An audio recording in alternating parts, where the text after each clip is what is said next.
Now let's turn our attention to storage configuration. We'll begin by exploring provisioning partitions and file systems. Then we'll move on to other more advanced storage configuration tasks such as provisioning logical volume management file systems, as well as RAID partitions and file systems. With that said, let's label this section Basic Provisioning of Partitions and File Systems. And instead of working on the local system, we're going to SSH to another Red Hat Enterprise system and provision the file system there. That system is one of the systems we've installed. So, in this section, the features include ability to provision extra storage on the fly. In other words, while the system's up and running and users are connected, and make that storage available as a mount point in the file system tree and allow users to begin writing to that space relatively quickly. And there are multiple steps involved, and we'll list those. Steps. First and foremost, you need to identify available storage. And to do so, we're going to use the fdisk command, fdisk-l, to list existing hard drives. This will give us a sense as to what has been provisioned and what has not been provisioned, and it will serve as a starting point for us to begin the provisioning process.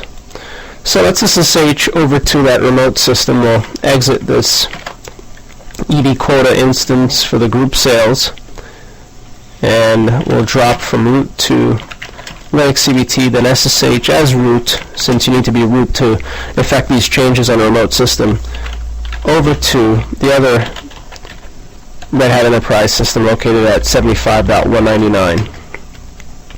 It accepts us, or prompts us to accept the public key. And once we've authenticated, we'll have a shell. This server's name is Linux CBT Serv 4. If we cat the contents of etc Red Hat release, it tells us it's 5.1, major version 5, minor version 1 of the operating system. Now once there, you can enumerate the existing storage layout using df-h. This tells us what's currently allocated. There's a root file system that's about 4 gigabytes, home about 1 gigabyte, var 2 gigabytes, boot 100 megabytes, and tempfs for dev shm, as well as swap on -s revealing dev sda6 as a half a gig partition. So the first hard drive SDA is pretty full, and there isn't really any space free or much space free for provisioning storage. That's where fdisk comes into the rescue. Fdisk will enumerate the connected hard drives, whether SCSI, a TAPI, SATA, or what have you. So with that said, we'll clear screen reset the buffer, and then fdisk-l. It dumps the first hard drive, which is 8 gigabytes, roughly, with all of its partitions, including swap. It then dumps another hard drive, which is about 10, close to 11 gigabytes, which is unpartitioned. You can tell that it's unpartitioned because fdisk returns the fact that dev SDB doesn't contain a valid partition table, so it has no indication on its drive as to the layout of the partition or partitions. So it has no partition layout, no partition table. So fdisk is the program that we want to use to create partitions. Optionally, we may use parted. Either or will do. So we've identified available storage. This returns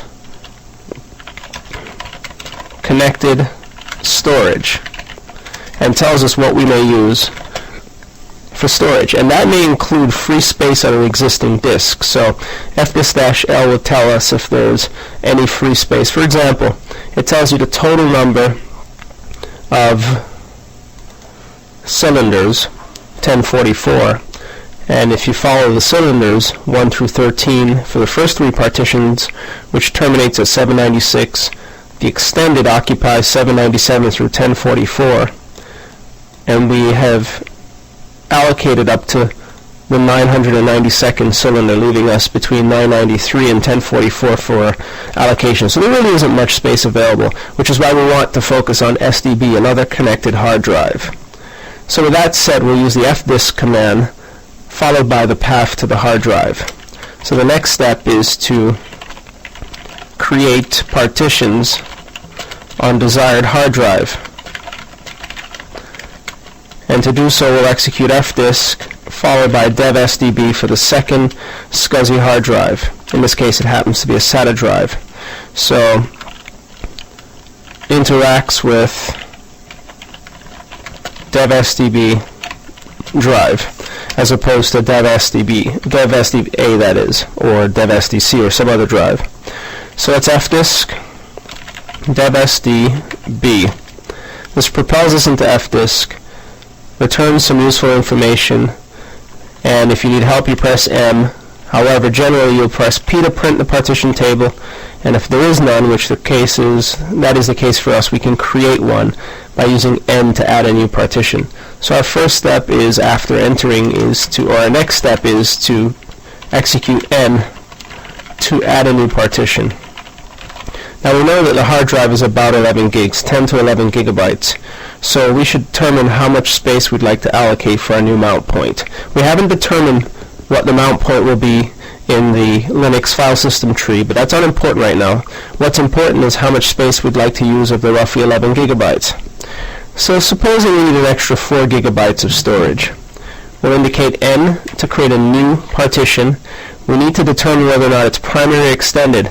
As we've mentioned, when creating file systems on a PC, partitions on a PC, you need to always bear in mind that there's a limitation of 4 primary partitions, or optionally 3 primary and 1 extended, or up to 3 primary and 1 extended. Within the extended partition, you can create a large number of logical partitions to further divide your storage. So since this is the first partition, we'll make it a primary partition. We then need to pick a number. Well, since it is again the first partition, we'll default to number 1. You also need to determine the cylinder, the first cylinder. You can create a partition using fdisk anywhere in the disk. It doesn't need to be at the beginning of the disk. You could start, let's say, at cylinder 100 and stop at cylinder 199 if you'd like. We'll start with 1, that's the default, and then you indicate the size of the partition using plus followed by one of the following: megabytes, gigabytes, kilobytes, so on and so forth. Now we want this to be 4 gigabytes, so we could indicate plus 4096 megabytes, which is equivalent to 4 gigabytes, or plus 4G. Either or will do. Since we know that the exact number of megabytes is 4096, since we are moving in increments based on base 2, so 1024 would be 1 gigabyte, 2048 would be 2, and 4096 would be 4, we'll indicate plus 4096 megabytes. When you specify the total storage using this format, fdisk handles the allocation of the cylinders, so it performs the math to determine the last cylinder that should be used to achieve 4 gigabytes worth of storage. Now if we reprint the partition table, you'll see that there's a new partition, SDB1. The hard drive is SDB. The first partition is SDB1. So new, next step is we need to indicate that it's primary or extended, followed by 1 for start cylinder, followed by, in our case, plus 4096M to indicate 4 gigabytes out of the 10 to 11 that are available.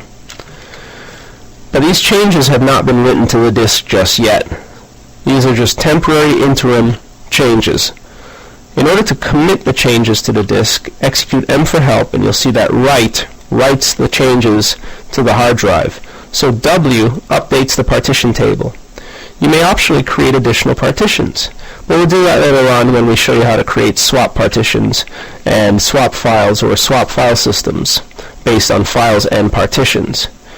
So again, we've created a new partition, and by default fdisk defaults to type Linux. type 83 or ID83, which is type Linux. This is the type of file system that we need, or type of partition that we need to create a standard Linux file system such as Riser, ext2, or ext3. However, when creating, let's say, RAID or LVM type partitions, you need to indicate those types of partitions. You can change the type of a partition by indicating option T. When you do so, you can also indicate L to list the different available codes. Here are all of the different types of partitions supported by the Linux kernel. Everything from old-fashioned FAT12 to AIX to Solaris, Amoeba. Virtually every computer and file system partition type that's been invented is supported by Linux. 83, however, represents the standard Linux partition type, whereas there are other types available, such as 82 for Linux swap, which we'll see in the subsequent section when we focus on Linux swap partitions. Linux LVM is type 8E. NTF 86, 87, OS2, Linux Extended 85, and so on. So there are different types available, and you just need to go through this list to select the type. You can print the type, take a look at the type, make changes, but be careful what you set, because it may take effect permanently. So for example, if you were to type 83, it would change the partition type. Now we've exited. Let's return into the partition layout and then print, and you see that the changes are lost. We Control-C just to show you that unless you've written the changes to the partition table, they're lost. So again, we need to redefine the partition indicating new, the fact that it's primary, the first, beginning with the first cylinder, and plus 4096 megabytes or 4 gigabytes. We reprinted its type Linux, and again, to save the changes, Option W to write the table to the disk or to update the partition table. So let's move forward. You may also delete partition if you'd like by using the D option.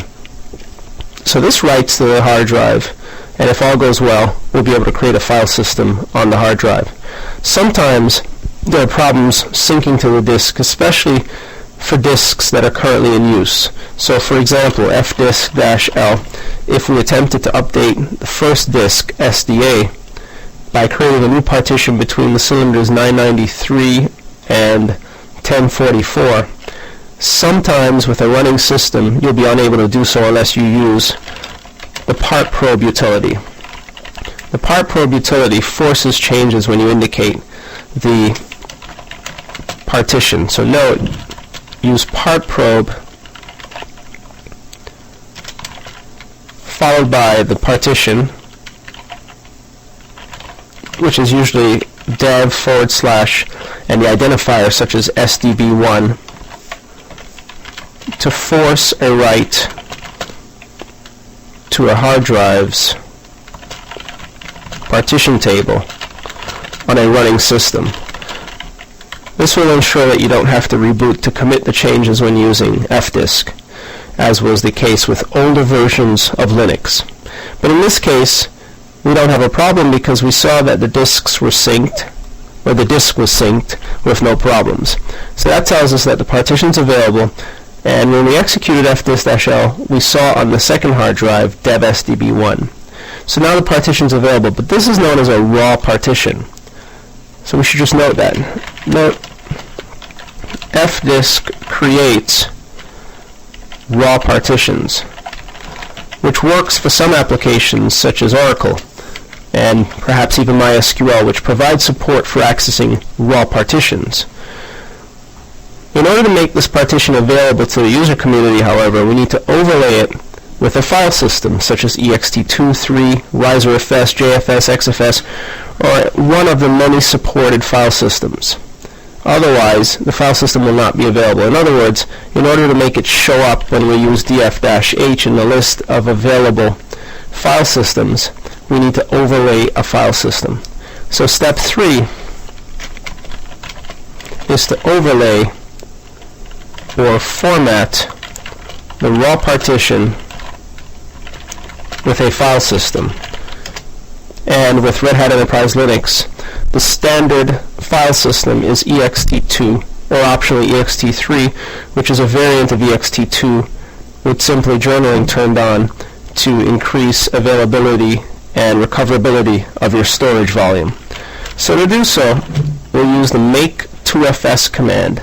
The make2fs command creates a file system on the hard drive. We also want it to be an ext3 file system. So oddly enough, you still use the make2fs command, not make3fs, but you simply indicate the J option, and that's lowercase j, to indicate that you'd like to turn on journaling, which renders the partition an ext3 file system. So that's going to be devsdb1, first partition on the second SCSI hard drive, which is really a SATA hard drive, but it appears using the SCSI nomenclature, since SATA is a cross between old-fashioned IDE ATAPI and SCSI in terms of performance, scalability, so on and so forth. So this will overlay the file system and write the inodes. So overlay, format the raw partition with the file system.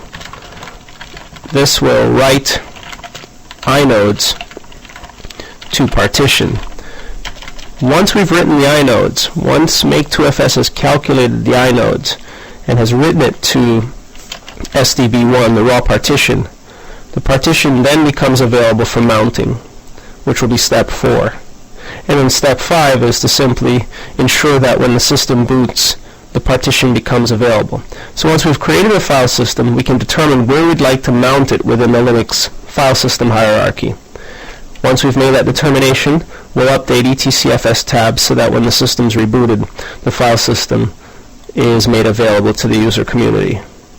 So with that said, let's go ahead and make 2fs on devsdb1. There you see the inodes were written to the drive, the journal is being created, and the file system is being properly applied to devsdb1. This tells us that it's finished, and the file system will be automatically checked every 30 mounts or 180 days, whichever comes first. But you can always use the tune2fs command to check the file system to be sure that it hasn't lost any data or has any orphans or so on and so forth. In other words, ensuring the integrity of your files. With that said, we can now mount the file system. Let's move to step 4. Mount the file system in the Linux hierarchy. This is an easy step. By default, mount will recognize certain types of file systems such as NFS, as well as ext2 and ext3. So there's no need to indicate mount type ext3, for example. You can simply indicate mount, followed by the raw partition location, dev sdb1, followed by the place within the file system hierarchy that you'd like to have it mounted. Now this depends on what you want the storage to be used for. So you need to take a look at your root and see what's missing or what you'd like to allocate the storage for. We've pretty much got everything available, from opt to etc to var, you name it, it's available. So if we wanted to create, let's say, a new home mount point, home1, that we'll use for a set of our users, that's a good idea. To do so, make directory /home, make it first. Otherwise, home1 that is, otherwise you'll be unable to mount to it. So we're going to mount devsdb1 to home1, but before we mount, we make directory /home1, and then if it succeeds, we mount. Let's go ahead and try that. We'll echo the exit status. It's 0, which now means if we execute mount, we'll see home1 is mounted and is available. Here it is, devsdb1, home1, and it's mounted with the default options of read-write, as are the other ext3 file systems. So 2, or step 2 in section 4, is to execute mount. This will reveal, or let's indicate mount or df-h. Either will reveal that devsdb1 is mounted. if all went well, of course. And as we can see, things did go well. Let's follow that up with df-h. Now we see Home 1 is available. It's almost 4 gigabytes, of which 72 megabytes are in use. You might be wondering what's using the space. There's overhead required for every file system, whether NTFS within Windows, ext2 or 3, or RiserFS within Linux. There's always file system overhead to maintain it, such as journaling in this case, space for lost and found, so on and so forth. So there's always a small percentage dedicated to managing the file system. But we have the bulk of the file system available for our usage. So now when we look at LSLTR, using LSLTR Home 1, we'll see that there's a lost plus found entry. Let's just copy and paste this and just note that for each distinct file system there's a lost plus found directory. Note, lost plus found is created for each distinct file system, and it stores orphaned items that are no longer linked or owned by anyone or that have been discarded. It isn't a recycle bin, so you cannot recover items that you have deleted. That feature isn't in there. However, it will serve as a place to store orphaned items that cannot be resolved to users on your system. So now we've got this new file system. We can create items in it. We'll sequence 1 million. Home 1, test.txt, this will create a file in it. And so long as the permissions, if we LSLD Home 1, are set accordingly for users, they'll be able to interact with the directory. For example, the home directory has similar permissions, owned by root and root, with permissions 755. But if you wanted to set up a user or modify an existing user with a directory beneath Home 1, that's perfectly fine as well. For example, you could use usermod to copy a user's home directory. So if you remember usermod, and we mentioned that these commands always come back, we always use them. We could use usermod to move a user's home directory, providing we're not in it in the directory. Let's just exit one of these to be sure that we're not in it. But you could usermod m student1, but you need to indicate with the D option the new home for the user, which may be Home 1, Student 1, for example, for the user Student 1.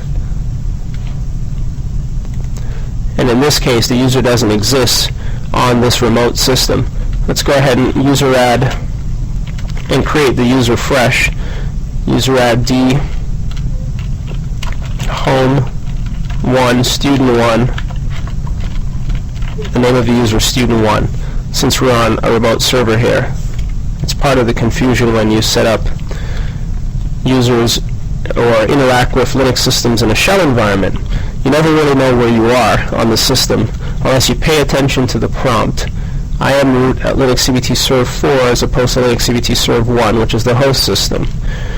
So let's take a look at what's currently set up. If we LSLTR Home 1, we'll see that the user add process has created a Student1 directory in the Home 1, and as you can see, we threw it off. Let's user del help. We threw it off. We indicated Student1. We'll remove the items for Student1.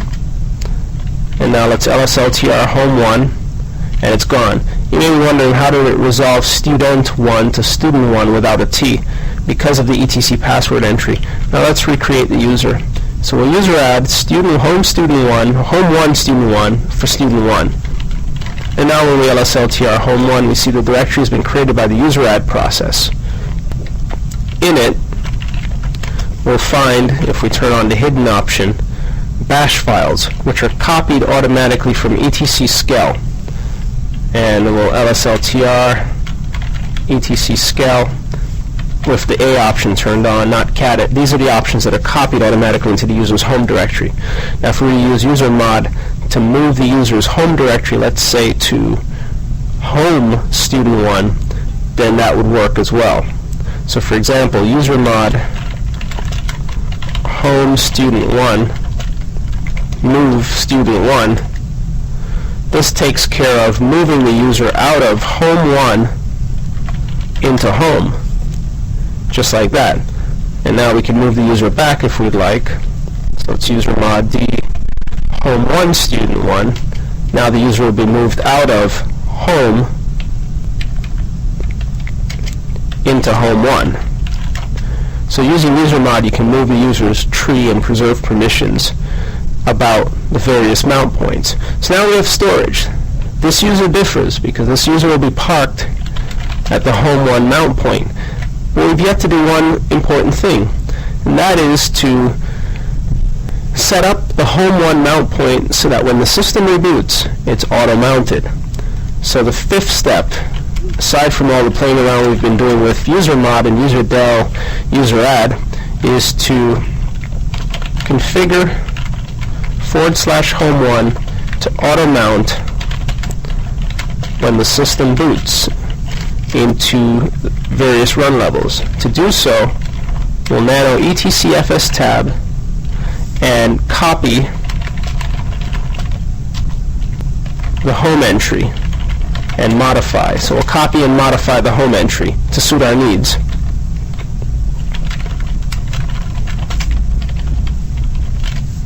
And that's the /home entry, of course. Let's take a look from our shell. We'll reset the buffer and then nano etcfs tab, our file system table file. Here's a label for home. We want to duplicate this, so we'll just Control K and Control U twice, and the new label will be for home 1.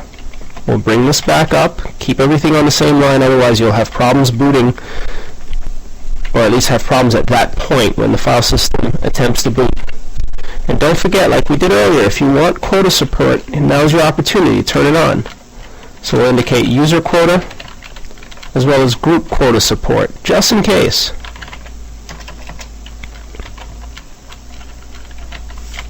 And bring everything back onto one line. So now home 1 will be automatically mounted whenever the system boots. And ditto for the home partition. If you want to enable or impose limitations on home as well, just go ahead and update it with user quota and group quota support. So let's indicate user quota, comma group quota support. Now both file systems will be able to support quotas. So now we've set up our file system to properly mount whenever we reboot the system. And since this is a remote system, we can reboot it and then check in with it to determine whether or not it's actually worked. Now there are additional utilities that you may use, GUI as well as TEX. For example, if parted is installed, this is another utility. Parted can be used to automatically create file system partitions. When you execute parted, you indicate a partition, otherwise it defaults to no partition. You execute help, and then you'll see how to set as well as select a given device. You can also print to display a partitions table, but we're not in a partition, so you'd have to select it. So select, for example, dev SDB, and then print dev SDB's table where you'll see the lone partition, the fact that it starts here and ends here, and that it's primary and ext3. So this is yet another utility that can be used. Parted also has a unique ability to allow you to assign a file system ext2 or 3 from within its interface. It automatically takes care of it for you. So this is another tool that's useful that will allow you to manipulate partitions relatively easily. Now at this stage what we should do is reboot the remote system. It's currently in run level number 3. We should reboot it and then confirm that the file system has been brought up for us. Now while it's being rebooted, we'll recap the steps required to create a partition, an ext3 or 2-base partition. They include the fact that you need to identify available storage. So you use fdisk-l, or you may use parted with the appropriate partition. fdisk-l tells you what's available, what's connected, and what's available. You can tell what's available because even on our local system, for example, let's find a root shell, just to recap that process. We use this third shell over here. and it's been closed, so we'll SU in. So even on the local system, when we execute fdisk-l, it tells you the connected hard drives. It also tells you the total number of cylinders, 16,065. So all you need to do, or in this case 4,863, this is the multiplication, the value of each cylinder. So 4,863. So all you need to do is look at the layout of the partitions to see whether or not any of the partitions make it up to the end or the last cylinder, or close to the last cylinder. In the case of this computer, yes, 14 through 4863 represents an LVM volume. So in this regard, we can't create any additional file systems. However, in the case of the system, the remote system that we rebooted, it had a spare hard drive. So we were able to lay out file systems on that spare hard drive. It also had space on the primary hard drive. This system's booked. There's no space, but the remote system has space. So you need to identify storage. Use fdisk to do that. Then you create partitions using fdisk, followed by the hard drive that you'd like to operate on. If it's primary, you indicate primary, but you always indicate M to indicate that you'd like to add a new partition. If you'd like to delete a partition, then just press D and you'll delete it. You determine the start cylinder. For the subsequent partition that we'll create for swap, we'll start where the cylinder is free, so at the first free cylinder, and then increment it to the size of the swap that we'd like to allocate. Save the changes using write. We didn't indicate that, so step F, W, to write the changes to the disk. And if there are problems syncing the disk, then use part probe and the partition. In the case of the partition we recently set up, that would be dev SDB1. That forces a write to the hard drive's partition table on a running system. Worst case scenario, if it doesn't work, reboot your system and it will work. You then create a file system using make2fs or riserfs, make riserfs. You create the file system. For ext3, use lowercase j followed by the partition number, beneath the dev tree, of course. Once you've created the file system, you're free to make a directory and mount it. Once you've proven that you can write to it, interact with it, and all looks well, update your etcfs tab so that when the system reboots, the mount point is available automatically. And that's really all there is to provisioning a simple ext3 or 2 file system. If you wanted ext2, which means ext3 or ext2 meaning no journaling, then drop this lowercase j option. That'll create an ext2 file system instead of an ext3 file system. And by now the file system should be up, so let's reconnect.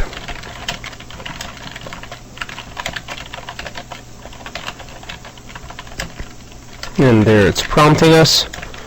df-h, and there you see home 1. System has been up for 3 minutes. So home 1's mounted, and that means the data are accessible. Now if you encounter problems remounting using a label, consider changing your label to the dev location, such as dev SDB1, in your etcfs tab file. So for example, let's nano etcfs tab. We've got label home 1. Sometimes the kernel throws an error because it's unable to find a disk with a label. So unless it's labeled home 1, it might give an error when you boot. So change this. In our case, it hasn't given an error, but change this to dev SDB1, and you should have no problem mounting it. And just ensure that your syntax is proper for user and group quota, and the file system will come up whenever you boot your system. So that's a basic ext3 file system. Next, we'll focus on swap file systems.